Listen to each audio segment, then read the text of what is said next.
평안하셨습니까? 예.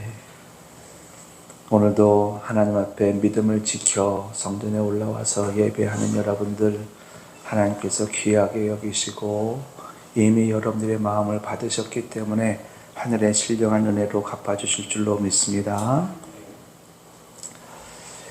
예레미야 33장 2절 말씀에 보면 하나님은 어떠한 분인가? 하나님은 일을 행하시는 여호와, 그것을 지어 성취하시는 여호와랍니다.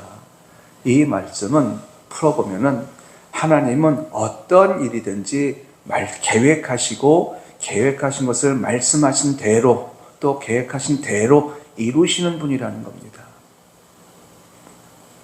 하나님은 우리의 삶의 여정 속에서 여러 가지 모습으로 보여주시는데, 예레미야서 33장 2절 말씀은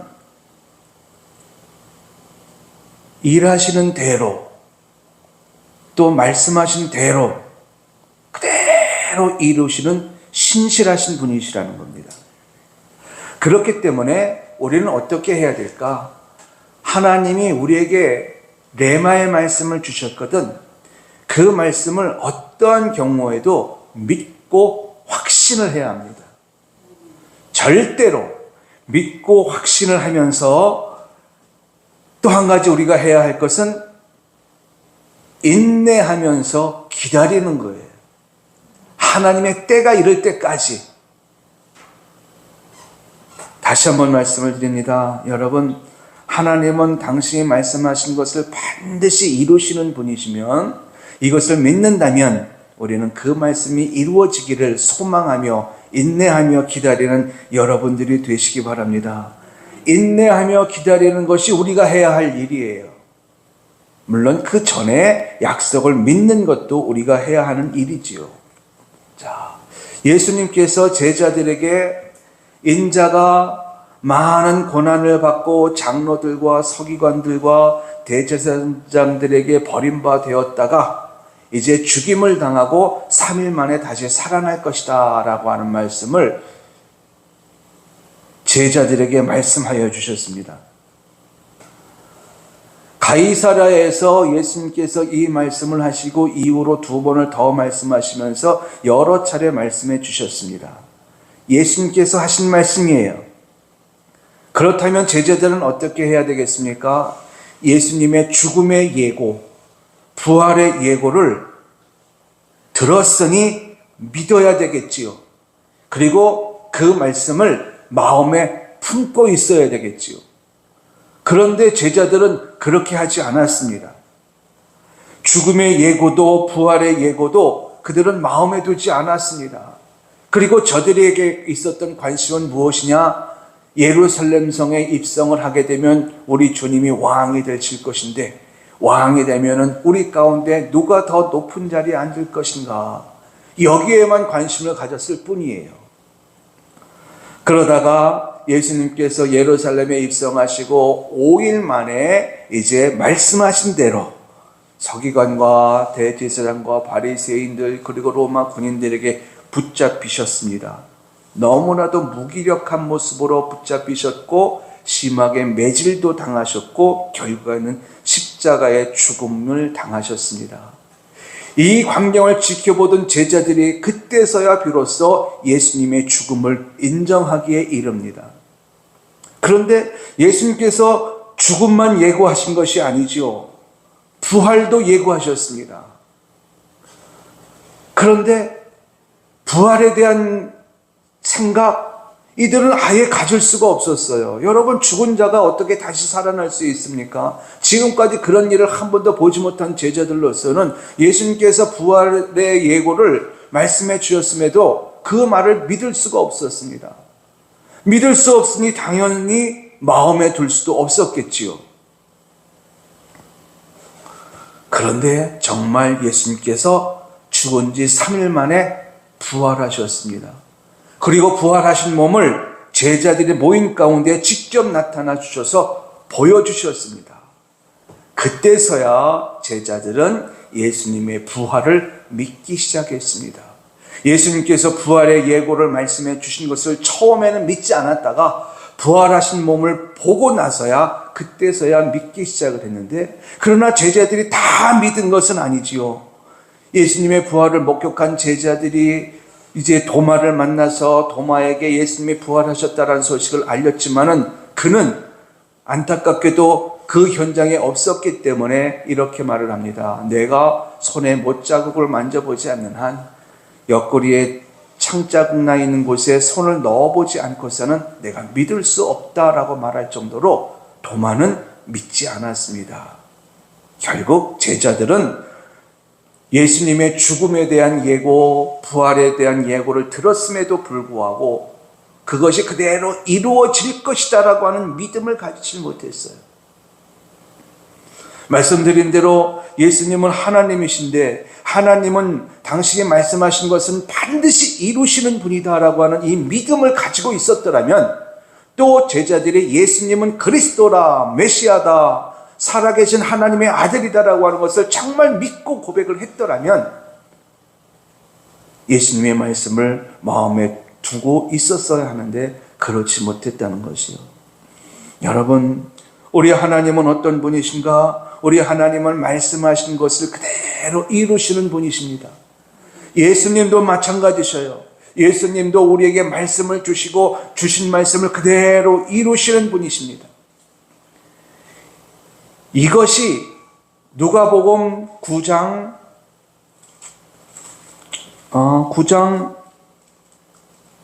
18절부터 27절까지의 내용이에요. 물론 그 전에 예수님께서 오병이어의 기적을 일으키십니다. 그리고 제자들에게 세상 사람들이 나를 누구라고 생각하느냐, 이런 말씀도 묻기도 하시죠. 누가복음 9장 28절부터 27절까지 그 내용 속에서 하나님께서 우리에게 주시고자 하는 메시지는, 하나님은 반드시 당신이 하신 말씀을 그대로 이루시는 분이시라는 거예요. 다시 한번 여러분들에게 당부합니다. 하나님께서 여러분들에게 어떤 말씀을 주셨든 그 말씀이 하나님이 주신 말씀이라고 하는 사실을 믿는다면 인내하며 하나님의 때를 기다릴 수 있는 여러분들이 되시기 바랍니다.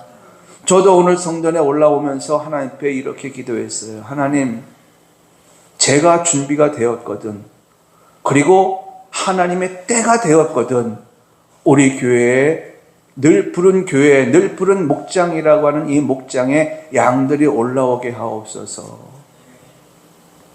때가 되었거든. 인내하며 기다리는 거지요. 그런데 인내하며 기다릴 때 우리의 모습은 어떤 모습이어야 되느냐? 하나님의 말씀은 반드시 이루어진다라고 하는 이 믿음을 갖고, 그리고 기다리는 거예요. 준비된 모습으로 기다리는 겁니다. 준비되어지지 않는 사람은 하나님께서 은혜를 베풀지 않기 때문에 준비된 마음을 가지고 또한 준비된 모습으로 하나님의 때가 이르기를 인내하며 기다리는 거죠. 이것이 누가복음 9장 18절로 27절까지 하나님께서 우리에게 주시는 영적 메시지. 그러면은 27절, 28절 이후로 36절까지 하나님께서 우리에게 주시는 영적 메시지가 있습니다. 그 영적 메시지가 무엇일까? 그 내용은 변화산 사건이에요. 예수님께서 가이사랴에서 예수님의 고난과 죽음과 부활에 대해서 이야기를 하시고 난 이후 8일쯤 지났을 때에 예수님께서 베드로와 야고보와 요한을 데리고 산으로 올라가셨습니다. 산으로 올라가신 목적은 분명해요. 기도하기 위해서. 잠시 뒤면은 엄청난 사건들이 벌어질 거거든요. 근데 이것을 위해서 예수님께서 3명의 제자들을 데리고 산으로 올라가셨습니다. 예수님께서 한참 기도하고 계셨을 때에 놀라운 일이 벌어졌습니다. 그것은 예수님의 용모가 변화되어지고 입고 계셨던 옷에서 광채가 내고, 그리고 구약 시대의 백성이었던 모세와 엘리야가 나타나서 예수님과 말씀을 나누는 장면이 보여지는 거예요. 이렇게 엄청난 사건이 벌어지고 있었을 그때에 이 3명의 제자들은 무엇하고 있었느냐? 겟세마네 동산의 제자들의 모습처럼 졸고 있었습니다. 졸고 있었어요. 분명히 예수님은 제자들에게 이렇게 이야기했을 거예요. 얘들아, 우리 함께 산에 올라가서 기도하자. 우리 산기도하자. 이렇게 기도의 목적을 가지고 산에 올랐건만 예수님은 깨어서 기도한 반면 3명의 제자들은 깨어서 기도하지 못하고 졸고 앉아 있었더라. 참으로 안타까운 일이지요. 이렇게 제자들이 졸고 있다가 어느 순간인가 베드로가 잠에서 깨어났어요. 깨어났더니 어떤 모습이 펼쳐지고 있었냐면요, 예수님께서 영광 중에, 본문에 보니까 영광 중에란 말이 나오더라고. 영광 중에 모세와 엘리야와 더불어서 이야기 나누고 있는 모습을 본 거예요. 어떤 이야기를 나누었느냐? 예수님께서 장차 예루살렘에서 죽게 되어질 것을 이야기 나누고 있었던 거예요. 예수님의 사역에 대해서 이야기 나눈 거지요. 이 상황이 얼마나 중요합니까? 그런데 졸고 있었던 베드로가 얼핏 깨서 이 광경을 보면서 베드로가 이야기를 해요. 예수님, 여기가 좋사오니 여기에 초막 셋을 짓겠습니다. 예수님을 위하여, 모세를 위하여, 엘리야를 위하여 소막을 짓겠으니 우리 여기서 삽시다. 그런데 그 말씀 다음 구절을 보니까는요, 베드로가 이런 말을 하는데도 베드로 자신도 무슨 말을 하는지 모르는 상태에서 이런 말을 한다 했다는 거예요. 비몽사몽간에 정신없는 상태에서 이런 말을 한 거지요. 그때 하늘에서 이야기가 들려옵니다. 이는 나의 아들 곧 택함받은 자이니 너는 그의 말을 들어라. 이렇게 해서 이 말을 듣고 정신을 차려보니 모세와 엘리야는 없고 예수님만 계신 거예요. 여러분, 예수님께서 행하신 기사와 이적들에게는요, 우리에게 주시는 영적 메시지가 있습니다. 그렇다고 한다면은 이 변화산 사건을 통해서 우리에게 주시는 영적 메시지는 무엇일까? 앞서 위에서는 하나님은 살아계시고 살아계신 하나님이 말씀을 주시면 그 말씀은 그대로 이루시는 하나님이시니 우리 하나님께서 우리에게 말씀을 주셨거든 그 말씀을 믿고 준비된 모습으로 인내하며 기다리라. 이것이 영적 메시지라고 한다면 두 번째로 본문 속에서 주시는 영적 메시지는 무엇이냐라는 거예요. 첫 번째로 변화산 사건을 통해서 하나님께서 우리에게 주시는 영적 메시지는요, 항상 기도를 앞세우라는 것입니다. 어떤 일에도 기도를 우선하라. 예수님께서 이 세상에 오신 목적, 즉 사명이 있었습니다. 그 사명을 우리는 구속사역이라고 이야기를 해요. 그러나 그 구속사역을 감당해 나가는 데 있어서는 뒤따르는 것이 있었습니다. 고난이에요. 예수님의 고난이지요. 이 고난은 그 내용 속으로 들어가 보면 예수님께서 말씀하셨습니다. 장로들과 서기관들과 대제사장들에게 버림받았다가 매질을 당하고 비웃음과 조롱을 당하고 침뱉음을 당하고 이러다가 십자가에 못 박혀 죽는 이 고난, 예수님께서 사명을 감당해내기 위해서는 반드시 이 고난을 겪으셔야만 합니다. 그런데 육체의 고난을 겪는다는 것이 쉬운 일입니까? 결코 쉬운 일이 아니지요.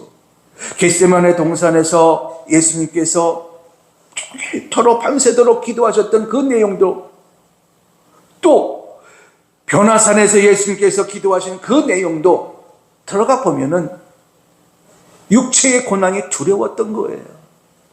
이 잔을 내게서 옮기실 수만 있다면 옮겨주세요. 이런 심정이었겠지요.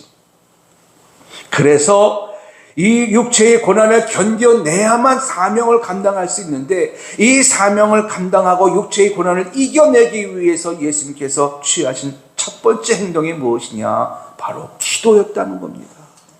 기도. 여러분, 기도하는 여러분들이 되시기 바랍니다.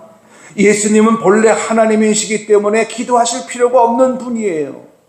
그런데도 불구하고 예수님은 자신에게 주어진 사명을 감당하기 위해서 40일 금식 기도도 하셨고요. 그리고 십자가의 죽음과 부활을 앞두고 예수님의 사명을 앞두고도 변화산에서도 그렇고 겟세마네 동산에서도 그렇고 기도하셨다. 이렇게 예수님께서 제자들에게 기도하시는 모습을 보여주신 이유가 있습니다. 그것은 우리들도 또 너희들도 마음의 소원이 있거든, 인생에 문제가 있거든 낙심하고 절망하지 말고 먼저 하나님께 깨어서 기도하라는 것입니다. 기도. 여러분, 우리가 기도하면은요, 하나님은 우리의 기도를 들으시고 일하기 시작을 하십니다. 하나님, 예수님, 성령님 삼위가 합력하여 일을 하실 때도 있고 단독적으로 일을 하실 때도 있고요. 때로는 천사를 통해서 일하실 때도 있고 때로는 사람을 통해서 일하실 때도 있습니다. 그래서 우리가 기도하면 응답이 있는 거예요. 하나님 약속해 주셨습니다. 너희들이 기도하면 내가 응답하리라. 이게 뭡니까? 너희들이 기도하면 내가 너희들을 위하여 일하겠다라는 뜻이지요. 여러분들의 인생길에 어떤 문제가 있습니까? 그리고 어떤 소원이 있습니까? 히스기야 왕의 예를 들어보면요, 히스기야 왕에게 개인적인 문제가 찾아왔습니다. 죽음의 문제였습니다. 지극히 개인적인 문제예요. 그런데 이 개인의 문제를 안고 있었던 히스기야가 취한 첫 번째 행동은 두 손을 높이 들고 하나님을 향하여 기도하는 것이었습니다. 개인의 문제를 위해서 기도하는 히스기야. 또한 에스더가 있습니다. 에스더는 하만이라고 하는 사람의 계략에 의해서 이스라엘 민족이 멸절의 위기에 놓여져 있었을 그때에 이 상황은 에스더하고는 아무런 상관이 없습니다. 왕비였기 때문에 문제가 없었지요. 그런데 이 에스더는 민족이 당한 민족적인 문제를 위해서 3일을 금식 기도하면서 죽으면 죽으리라고 하는 각오를 하고 왕에게 나가 어려움을 고하고 이스라엘 민족을 건져내더라고요. 개인의 문제뿐만 아니라 내가 속한 공동체의 문제가 있을 때에 기도하는 에스더의 모습입니다. 또 사명을 앞두고 기도한 사람도 있습니다. 바로 느헤미야를 볼 수가 있는데요. 느헤미야는 바사 제국의 술 맡은 관원장으로 있었습니다. 그때 고향에 있었던 동생이 와서 예루살렘 성벽이 무너져서 이방 민족들로부터 고통받고 있는 상황을 이야기를 해요. 이 말을 듣고 느헤미야가 밤새도록 울면서 기도합니다. 초췌해진 그의 모습을 보고 바사의 왕이 이야기를 하지요. 네가 가서 무너진 성벽을 재건하라. 무너진 성벽을 재건하는 데 있어서는 큰 어려움이 있었습니다. 왜냐하면 이방 민족들의 방해가 있었거든요. 이것을 어떻게 해결할 수 있을까? 느헤미야가 취한 행동은 성벽 재건을 하기 전에 하나님께 기도하는 것이었습니다. 자신에게 주어진 사명을 위해서 기도하는 느헤미야의 모습. 여러분, 모든 인생들은요, 각자 자신들이 안고 있는 문제들이 있습니다. 누구에게나 있어요. 개인의 문제도 있고요, 가정의 문제도 있고, 내가 속한 공동체의 문제도 있습니다. 또한 삶의 여정 속에서 생겨나는 크고 작은 문제들이 있습니다. 이런 문제들 앞에 우리가 무엇을 해야 할까? 가장 우선해야 할 것은 한숨 쉬고 탄식하고 근심하고 걱정할 것이 아니라 그 문제를 갖고 하나님 앞에 기도하는 여러분들이 될 수 있길 예수님의 이름으로 축원합니다. 예수님께서 기도의 본을 보여주셨습니다. 기도의 본을 보여주셨을 뿐만 아니라 기도의 방식도 가르쳐 주셨습니다. 그러면서 말씀하시기를 너는 내게 와서 부르짖고 구하고 찾고 두드리라 라고 명령까지 하셨습니다. 이게 무슨 뜻입니까? 삶의 여러 일을 만나거든 항상 기도를 우선하라, 기도를 앞세워라 라는 말씀이지요. 그러므로 우리 늘 부른교회 성도님들, 삶의 여정 속에서 문제가 생기거든 기도로 승부해서 나를 사랑하시는 하나님을 체험하는 여러분들이 되길 축원합니다. 마음의 소원이 있어도 마찬가지요. 삶의 사명 앞에서도 마찬가지고, 삶의 문제, 가정의 문제, 여러 가지 문제들이 있을 때도 마찬가지예요. 기도하면 하나님께서 들으시고 일하셔요. 이것이 오늘 본문 속에 하나님께서 우리에게 주시고자 하는 영적 메시지예요. 어떤 경우에도 기도를 우선하라. 생각을 우선하지 말고, 경험을 우선하지 말고, 세상 이치와 풍속을 우선하지 말고, 상황을 만나거든 그 상황을 그대로 갖고 와서 하나님 앞에 먼저 구하라는 거예요. 자, 그러면은 이렇게 하나님께 먼저 구하라, 먼저 기도하라, 기도를 우선하라, 이렇게 하는 이유가 있습니다. 변화산에서 예수님께서 기도하시는 그 모습, 변화된 그 모습 속에서 우리에게 주시고자 하는 영적 메시지 두 번째인데요. 왜 우리에게 항상 기도를 우선하라고 할까? 여러분, 우리가 기도하면은요, 우리는 영적인 사람이 됩니다. 그 순간 영적인 사람이 되어요. 삶의 문제를 안고 있는 것은 우리의 영이 아니라 육체지요. 그래서 육체의 일을 가지고 하나님 앞에 나와서 기도하면은 우리는 그 순간 영의 사람이 된다. 이게 무슨 뜻이냐? 여러분, 기도는요, 우리만 하지 않아요. 세상 모든 사람들이 다 합니다. 예전에 TV를 보니까는요, 나이 많으신 할머니, 할아버지가 나오는데 산골에 살고 계셨어요. 그런데 아침마다 이 할머니가 산을 바라보면서 이상하게 생긴 바위를 바라보면서 기도하는 거예요. 그래서 담당 PD가 물었습니다. 할머니, 매일 아침마다 이렇게 기도하셔요? 그런데요, 무엇을 위해서 기도하셔요? 그랬더니 할아버지의 건강과 자녀들을 위해서 기도한다는 거예요. 이처럼 세상 사람들도 기도합니다. 그리고 우리도 기도해요. 그런데 기도의 대상이 다르지요. 세상 사람들이 기도의 대상은 우상이라고 합니다. 말을 못하지요. 듣지 못하지요. 걷지 못하지요. 사람들이 부어 만든 형상이랍니다. 이것이 성경의 표현이에요. 생명력이 없지요. 그런데도 불구하고 그런 우상에게 기도를 해요. 아무리 기도한들 움직임이 있을까요? 갈멜산에서 엘리야와 850명의 바알과 아세라 선지자들과 영적 전쟁이 벌어졌을 때에 엘리야가 기도하여 말을 하지요. 너희들을 믿는 신에게 먼저 기도해라. 그들은 한 마음이 되어서 기도하기 시작을 했습니다. 아무 움직임이 없자 자신들의 몸에 자해를 하면서 자신들의 몸에서 흐르는 피를 제단에 뿌리면서까지 기도를 했어요. 아무런 변화가 일어나지 않아요. 왜 그럴까요? 우상은 생명력이 없거든요. 그런데 우리 하나님은 어떨까요? 우리 하나님은요, 갈멜산에서 볼 수 있듯이 엘리야가 기도하자마자 하늘에서 불이 내려왔어요. 왜 이런 일이 벌어지느냐? 우리 하나님은 살아계셔요. 살아계시니 듣고 계시지요. 또 살아계시니 우리가 하는 모든 것들을 보고 계시지요. 그래서 응답이 있습니다. 여러분, 세상 사람들이 우상에게 기도하면 아무런 일을 일어나지 않아요. 그러나 우리가 기도하면 그 순간에 우리는 영의 사람으로 바뀌어져서 하나님의 음성을 듣습니다. 때로는 환상도 봐요.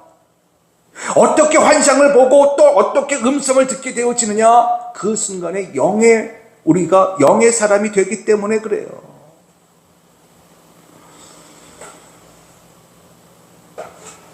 초대교회 당시 예수님의 제자들이 한 곳에 모여서 기도하기 시작을 했습니다. 그랬더니 하늘에서 불이 내리기 시작을 하는 거예요. 각 사람의 머리에 불의 혀처럼 임하더니 이 사람들이 성령의 충만함을 입고 성령의 말하게 하심 따라서 말을 하는 거예요. 요 장면이 바로 우리가 기도하면 영의 사람이 된다라고 하는 표적입니다. 그래서 우리가 기도하면은요, 음성을 듣게 되고요, 응답을 받게 되고요, 때로는 방언을 말하게도 되고요, 또 때로는 환상과 표적을 보기도 해요. 영의 일이기 때문에, 그리고 그렇게 되고 우리가 영의 사람이기 때문에 그런 현상들을 보게 되는 거고, 체험하게 되는 거고, 경험하게 되는 것입니다. 여러분, 기도는 영의 일입니다. 기도는 영의 일이에요. 기도가 육체의 일이라면 아무런 일도 일어나지 않습니다. 그러나 기도가 영의 일이기 때문에 우리가 기도하면 하나님의 영이 우리에게 임해요. 천사들이 우리에게 임합니다. 그리고 우리들이 드리는 그 기도를 금향로에 담아서 하나님 보좌에 올려드려요. 이게 다 영의 세계에서 일어나는 일이거든요. 뿐만 아니라 가장 중요한 것은 우리가 기도하면은 우리가 영의 사람이 되어지면서 하나님과 소통이 이루어집니다.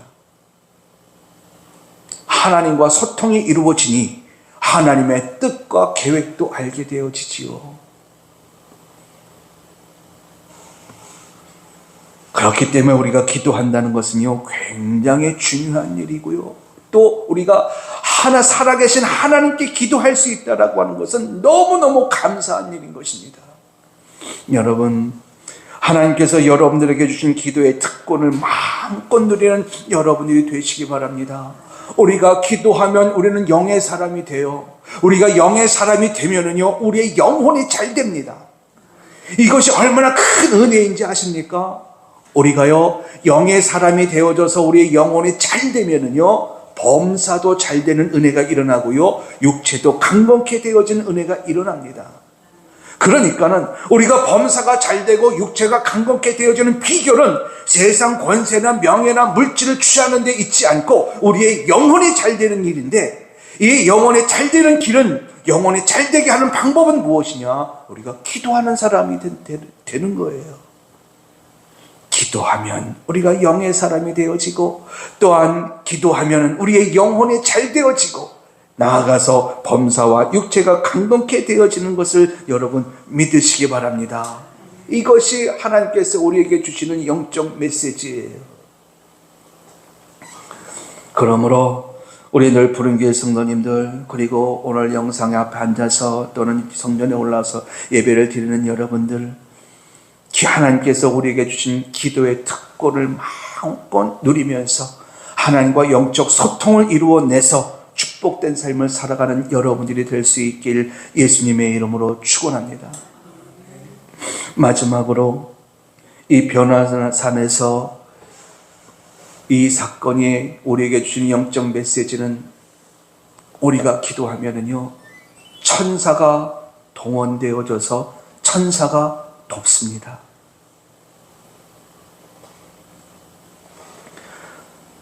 (29절) 말씀에 보면은요, 예수님께서 기도하실 때에 그 용모가 변화되어지고 옷이 휘어지고 그리고 광채가 났습니다. 그리고 30절과 31절 말씀에 보면은요, 모세와 엘리야가 예수님과 대화를 나누는데, 거기에 보면은 예수님의 사명에 대한 이야기를 나눴다고 합니다. 예루살렘에서 죽게 되어진, 예수님은 사명을 위해서 오셨고 사명을 위해서 사셨습니다. 그리고 우리에게 사명을 주어 그 사명을 감당하라 명령하셨습니다. 이제 우리는 사명으로 사는 자들이 되어야 돼요. 그런데 이 세상이 어떻습니까? 우리가 사명을 감당하기에는요, 녹록지 않아요. 악한 원수 마귀가 방해를 하고 있지요. 세상에 우리가 전하는 그 사명을 받아들이려 들지 않아요. 그래서 참 어렵습니다. 그래서 하나님께서 우리에게 명하시는 것이 있습니다. 기도를 통해서 하나님께 도움을 요청하라는 거예요. 기도를 통해서 하나님께 도움을 요청하면은요, 하나님께서 천사들을 동원해서 우리를 돕습니다. 아람 군대가 쳐들어왔을 때에 이스라엘 백성들이 두려움에 빠졌지요. 엘리사의 사환 역시도 두려움에 빠졌습니다. 그러나 유독 한 사람 엘리사만큼은 마음이 평안한 거예요. 두려움에 떨고 있었던 게하시가 이야기를 합니다. 지금 상황이 어떤 상황인데 이렇게 편안한 마음으로 계십니까? 그랬더니 엘리사가 기도해요. 하나님, 사환의 눈을 열어 불말과 불병거가 이 성을 지키고 있는 것을 보게 하옵소서. 여러분, 우리가 기도하면은요, 천사들이 동원되어지고요, 기도하는 순간부터 천사들이 우리의 수종을 듭니다. 그래서 우리가 하나님께 구한 대로 이루어지도록 우리를 이끌어 나가요. 얼마나 감사합니까? 사명을 위 앞에 두고 예수님께서 기도하시는 모습, 이 모습이 바로 우리들의 모습이 되어야 하는데, 우리가 기도하면 천사들이 동원되어져서 우리의 수종을 들고 그로 인하여서 맡겨진 사명을 감당하게 되어짐을 여러분 믿으시기 바랍니다. 기도가 이렇게 중요한 거예요. 말씀을 정리하지요. 여러분, 육체의 일은 우리에게 사망을 가져다 줍니다. 그러나 영의 일은 우리에게 평강과 안식과 생명을 가져다 줍니다. 그렇기에 우리는 영의 사람이 되어야 됩니다. 우리가 영의 사람이 되는 비결은 다른 것 아니에요. 너무 쉽습니다. 우리가 하나님께 기도하기를 항상 우선시하다 보면 우리도 모르게 내가 영의 사람이 되어져서 하나님과 소통이 이루어지게 되고, 하나님과 소통이 이루어지게 되어지면 천사들이 우리를 수종드는 것을 볼 수 있게 되어지니 우리는 어떤 인생의 문제 앞에서도 마음의 평안을 갖고 살아갈 수 있을 뿐만 아니라 하나님의 뜻과 계획을 알게 되니 그 뜻과 계획에 따라 우리는 순종하는 삶을 살아갈 수 있게 되어지는 것입니다. 그러므로 우리는 어떻게 해야 될까요? 여러분, 항상 기도를 우선시하는 여러분들이 될 수 있길 예수님의 이름으로 축원합니다. 기도하는 자는 승리합니다. 기도하는 자는 하나님을 볼 것입니다. 하나님이 일하시는 것을 볼 것입니다. 하나님의 축복하시는 것을 볼 것입니다. 또 기도하는 자는 마음의 평강과 안식을 누리며 살아가게 되어질 것입니다. 그러므로 우리 모두 기도하는 사람이 되어질 것을 다짐하고 결단하는 우리 모두가 될 수 있길 예수님의 이름으로 축원합니다.